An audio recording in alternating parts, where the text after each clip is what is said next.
نویت سنت الاعتکاف للہ تعالی۔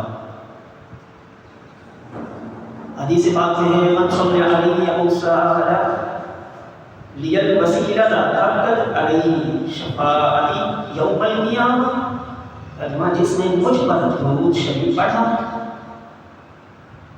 اللہ پاک کی بارگاہ میں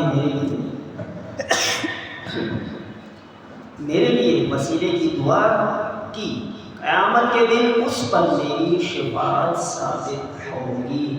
صلو علی الحبیب صلی اللہ علی محمد صلی اللہ علیہ وسلم۔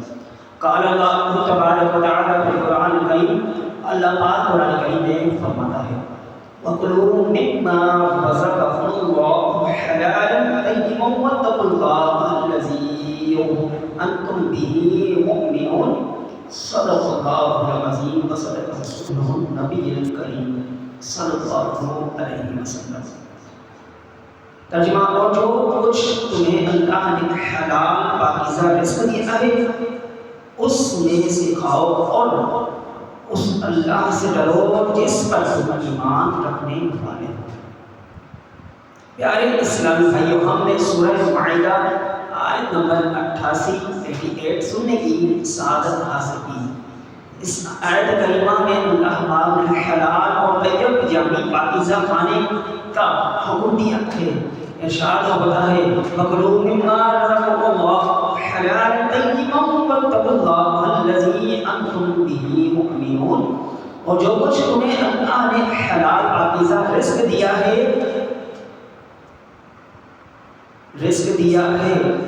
اس میں سے کھاؤ اور اس اللہ سے ڈرو جس پر تم ایمان رکھنے والے ہو۔ یہ بات یاد رکھ لیجیے، دین میں حلال کمانے اور حلال کھانے کی بہت اہمیت ہے۔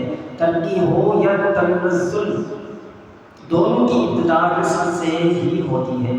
جو لوگ ترقی کی طرف بڑھتے ہیں سب سے پہلے ان کا رزق پاکیزہ ہوتا ہے۔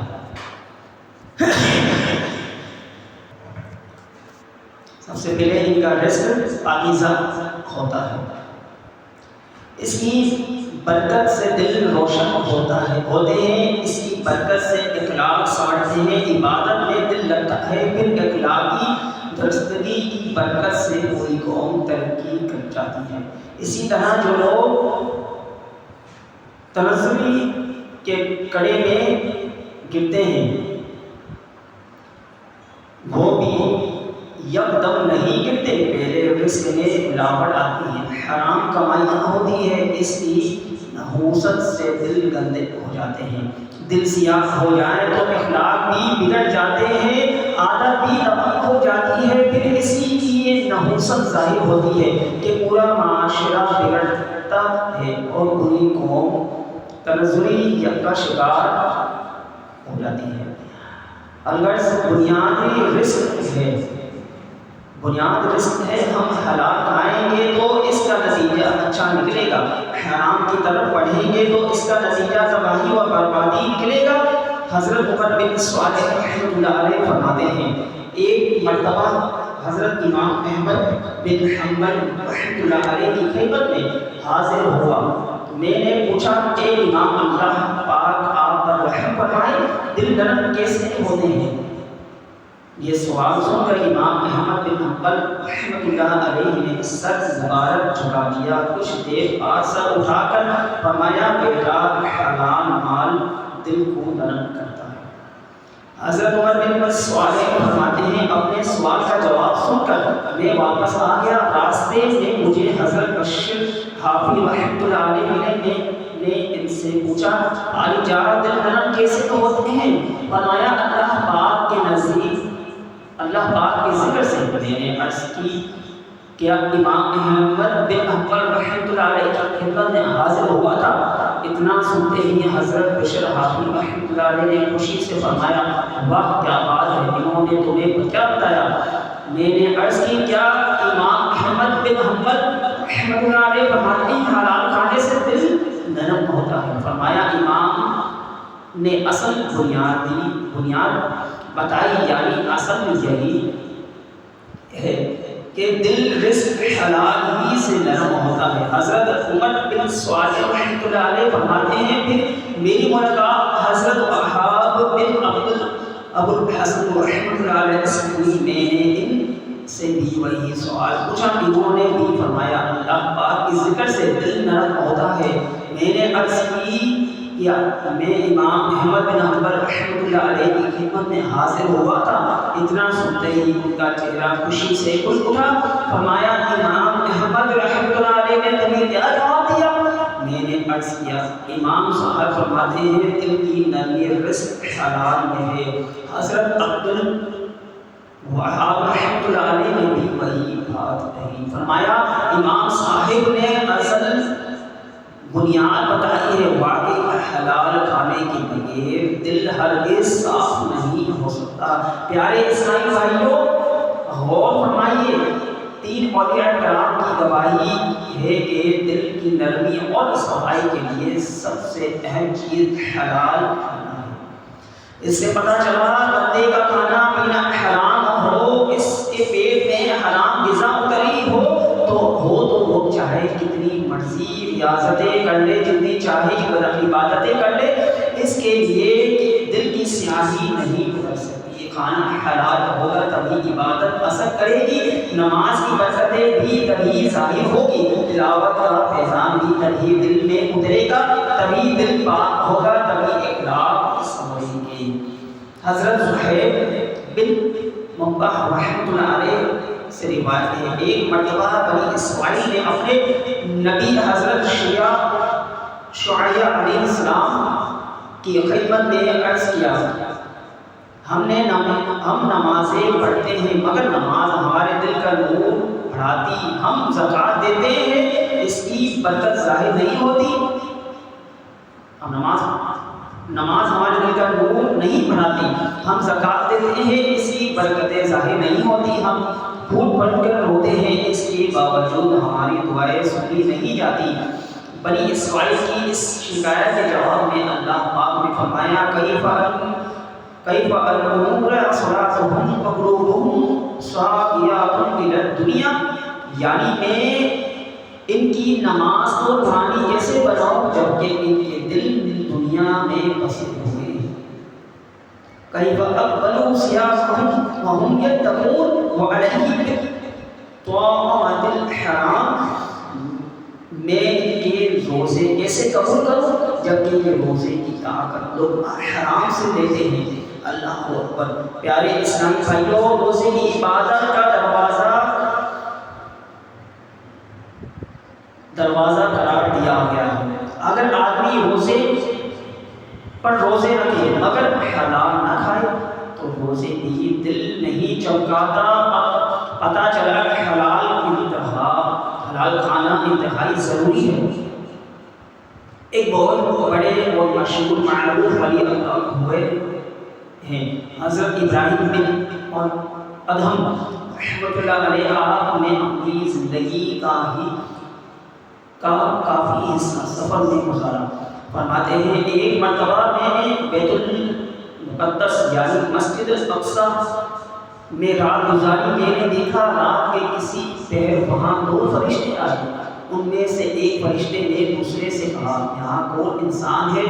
دوسرا بولا یہ ابراہیم بن ادم ہے۔ پہلے فرشتے نے کہا وہ ابراہیم بن ادم نہیں، انہیں تو اب ان کے درجے سے ہٹا دیا گیا ہے۔ دوسرے فرشتے نے پوچھا کس سبب سے؟ پہلے فرشتے نے کہا ایک مرتبہ ابراہیم بن ادم بصرہ میں تھے، انہوں نے ایک دکان سے کھجوریں خریدی۔ جب وہ کھجوریں لے کر جانے لگے تو دیکھا ایک کھجور گری پڑی ہے، وہ سمجھے کہ شاید میری کھجور گری ہے، لہٰذا انہوں نے وہ کھجور اٹھا کر کھا لی، چونکہ وہ کھجور ان کی نہیں بلکہ دکاندار کی تھی اور انہوں نے دوسرے کی کھجور کھا لی تھی، لہٰذا اللہ پاک نے انہیں ان کے درجے سے معزول فرما دیا۔ حضرت ابراہیم بن ادم رحمۃ اللہ علیہ فرماتے ہیں میں نے فرشتوں کی یہ گفتگو سنی تو فوراً بصرہ پہنچا، اس دکاندار کی کھجور سے واپس اٹھائی اور واپس آ گیا۔ رات ہوئی، پھر میں نے دو فرشتوں کو دیکھا، وہ آپس میں باتیں کر رہے تھے۔ ایک نے دوسرے سے کہا یہ وہی ابراہیم بن ادم ہے جنہوں نے کھجور کے مالک کو کھجور اڑا دی، تو اللہ پاک نے انہیں دوبارہ ان کا پہلے والا مقام عطا فرما دیا۔ اللہ پاک کہ ان پر رحمت ہو، ان کے صدقے ہماری بے حساب مغفرت ہو۔ آئیے اللہ پاک کے حضور دعا کرتے ہیں۔ محبت نے اپنی گھمایا الہی، محبت نے اپنی گھمایا الہی، نہ پاؤں میں اپنا بتایا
صلی اللہ علیہ وآلہ وسلم نے فرمایا ان اللہ طیب لا یقبل الا طیبا، ترجمہ بے شک اللہ پاک اور پاک ہی چیزوں کو قبول فرماتا ہے۔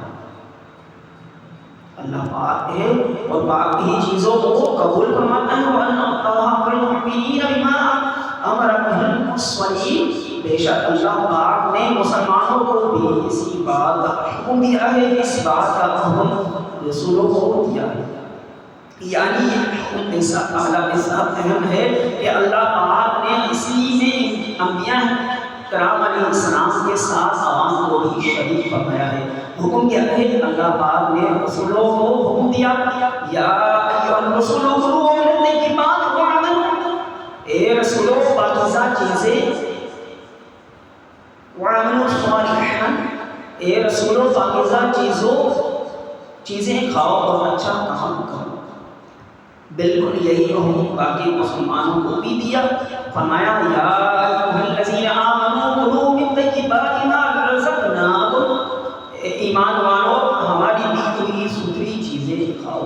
اتنا فرمانے کے بعد آپ صلی اللہ علیہ وآلہ وسلم نے ایک شخص کا ذکر کیا، فرمایا ایک بندے نے لمبا سفر کیا، بال پر بال پر گندہ بلند غبار آلودہ ہے اور اپنے ہاتھ آسمان کی طرف پھیلا کر اللہ پاک کو پکارتا ہے، یا رب یا رب۔ صورت حال ایسی ہے کہ ومدمعه حرام ومشربه حرام وملبسه حرام وغذي بالحرام، اس کا کھانا حرام، اس کا پینا حرام، پہننا حرام، پناہ بھرنا حرام۔ فرمایا وَأَنِّ يَسْتَجَابُ لِذَلِكَ، یعنی جب اس کا کھانا پینا پہننا حرام ہے تو اس کی دعا کہاں سے سنی جائے گی؟ اللہ کو اکبر۔ پیارے اسلامی بھائیوں غور فرمائیے، لوگ حرام کی کتنی نحوست ہے۔ بندہ لاکھوں روپیہ لگا حج کے لیے جاتا ہے، ایک احرام باندھتا ہے، لبیک اللہم لبیک صدائیں لگاتا ہے، کعبہ شریف کا غلاف تھام کر دعائیں کرتا ہے، مگر اس کا کھانا پینا حرام ہے تو اس اعلیٰ ترین مقام پر اعلیٰ ترین حالات میں بھی اس کی دعائیں قبول نہیں ہوتی۔ حضرت عباد خواص رحمۃ اللہ سے منقول ہے، ایک مرتبہ حضرت موسیٰ علیہ السلام کی کسی مقام سے گزر رہے تھے تو دیکھا کہ ایک شخص ہاتھ اٹھائے وہ رو کر بڑے ربط انگیز انداز میں محسوس ہوا تھا۔ حضرت موسیٰ کریم اللہ علیہ السلام اسے دیکھتے رہے، پھر بارگاہ خداوندی میں عرض گزار ہوئے، اے میرے رحیم و کریم پروردگار، تو اپنے اس بندے کی دعا کیوں نہیں قبول کر رہا؟ اللہ پاک نے آپ علیہ السلام کی طرف وحی نازل فرمائی، اے موسیٰ اگر یہ شخص اتنا روئے کہ اس کی دم نکل جائے اور اپنے ہاتھ اتنے بلند کر لے کہ آسمان کو چھو لے، تب بھی میں اس کی دعا قبول نہ کروں گا۔ حضرت موسیٰ کریم اللہ علیہ السلام نے عرض کی، میرے مولا اس کی کیا وجہ ہے؟ ارشاد ہوا، یہ حرام کھاتا اور حرام پہنتا اور اس ایک گھر میں حرام مال۔ صلو علی الحبیب صلی اللہ تعالی علی محمد صلی اللہ علیہ وسلم۔